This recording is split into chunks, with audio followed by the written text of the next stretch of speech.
Olá, meus queridos, sejam todos bem-vindos mais uma vez. Desejo que a graça e a paz de nosso Senhor e Salvador Jesus Cristo esteja em cada coração. Estamos mais uma vez aqui para continuarmos a nossa série de reflexão nas parábolas de Cristo Jesus. E hoje eu quero ler e meditar com vocês na parábola de Cristo Jesus que, ao meu coração, fala de uma maneira muito forte, que se encontra no Evangelho conforme registrado por Lucas, no capítulo 15, que é a história do Filho Pródigo. E, acima de tudo, a história do grande amor de Deus. Eu quero ler com vocês a partir do versículo 11 do capítulo 15, quando diz assim: Continuou, certo homem tinha 2 filhos. O mais moço deles disse ao pai: Pai, dá-me a parte dos bens que me cabe. E ele lhes repartiu os haveres. Passados não muitos dias, o filho mais moço, ajuntando tudo o que era seu, partiu para uma terra distante e lá dissipou todos os seus bens, vivendo dissolutamente. O Senhor Jesus estava, no momento, reunido com muitos que necessitavam da graça, da misericórdia e da bondade do Senhor, assim como todos nós necessitamos. Mas entre esse grupo havia um grupo que achava que não precisava dessa graça e da misericórdia, um grupo que se considerava muito bom. E esse grupo então começa a questionar Jesus a respeito de estar assentado, comendo, vivendo a comunhão com aquelas pessoas que necessitavam tanto do amor de Deus. E Jesus então resolve contar uma série de parábolas de coisas perdidas, falando sobre uma ovelha perdida, falando sobre uma dracma perdida. E ele então finaliza contando essa história maravilhosa que é a história do filho perdido. Conta-se então que esse filho resolve pedir do seu pai a herança. Ele diz: Pai, olha, me dá a herança. Eu preciso de tudo que eu tenho. Era como se ele olhasse para o pai dele e dissesse: eu não sou feliz nessa casa, eu não tenho tudo que eu gostaria nessa casa, eu quero viver a minha vida do meu jeito. E dessa forma, então, um pai, sem questionar, sem retrucar, embora pudesse fazer e colocar o filho na sua posição, resolve então dar ao seu filho o bem, talvez já antecipando aquilo que estava por vir. O seu filho então vai para uma terra distante e ele então começa a gastar tudo aquilo que o pai levou tanto tempo para conquistar. E ele gasta de uma maneira extremamente veloz. E depois de perder tudo, ele tem que então trabalhar para conseguir o pão. É interessante porque enquanto há dinheiro, ele está cercado de pessoas. Mas quando ele já não tem mais nada, ele se vê sozinho. E ele então, para conseguir o pão de cada dia, para conseguir alimentar-se, resolveu fazer uma das coisas que era vergonhoso para um judeu, que era se misturar com porcos, que era alimentá-los, que era cuidar deles. E lá tentando até mesmo comer daquela comida dos porcos, até isso ele não tinha condições. Foi lá então que ele caiu em si e pensou: quantos trabalhadores na casa do meu pai têm fartura e eu aqui morro de fome. E ele então toma uma decisão que foi a mais acertada de sua vida. Ele diz: levantar-me-ei e irei ter com meu pai. Vou pedir perdão por tudo que eu fiz e dizer: Pai, pequei contra os céus e diante de ti. Já não sou digno de ser chamado teu filho. Trata-me como um dos teus trabalhadores. E depois de tomar essa decisão, ele volta para casa. E então ele é surpreendido pelo grande amor de seu pai. A história desse menino é a história de muitos de nós, que muitas vezes achamos que vamos encontrar alguma coisa lá fora melhor do que aquilo que tem na casa do Senhor. É a história de muitos de nós que pensamos que a igreja já chegou ao seu limite, ao seu extremo, que ela não tem mais nada para nos oferecer. A história de muitos de nós que pensamos que a palavra de Deus chegou ao seu extremo, que ela está arcaica, ultrapassada, que ela não tem mais nada a nos oferecer. A história de muitos de nós que abandonamos o lar, abandonamos a família, abandonamos quem ama, em busca de uma aventura desenfreada, como se fôssemos encontrar prazer para a nossa vida. Muitas vezes perdemos o prazer naquilo que realmente é real e vamos em busca de algo que é efêmero, passageiro e que na verdade nem existe. Uma utopia que não preenche a lacuna e o vazio do nosso coração. Quantas vezes julgamos esse filho pródigo que abandona o seu pai, que age como seu pai estando à beira da morte, pedindo para si aquilo que não é dele.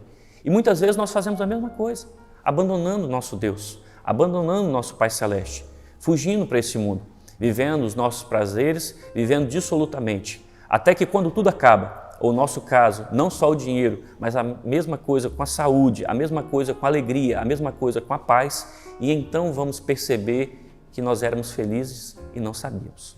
E talvez você seja um desses que está vivendo distante do Pai, distante da presença do Senhor.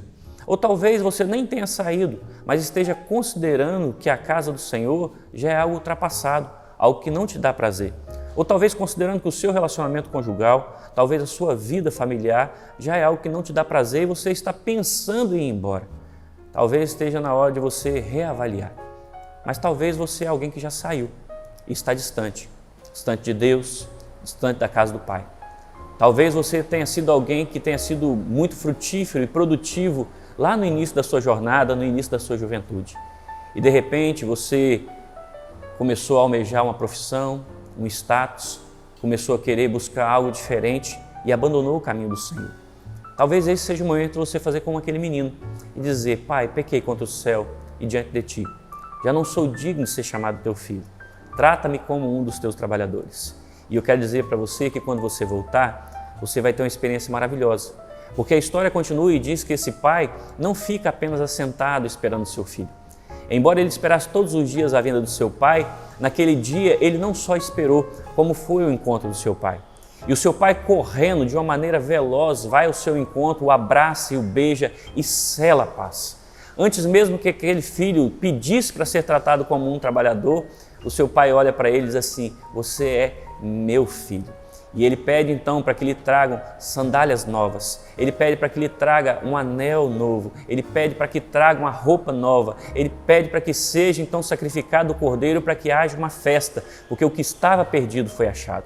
E talvez você não saiba, mas quando o pai corre, é um ato vergonhoso para um judeu, mas ele precisava correr, porque o ato que o seu filho havia cometido é um ato terrível, passível de morte. E então ele corre para abraçar o seu filho e proteger, para que outros não o apanhassem e talvez até mesmo o matassem.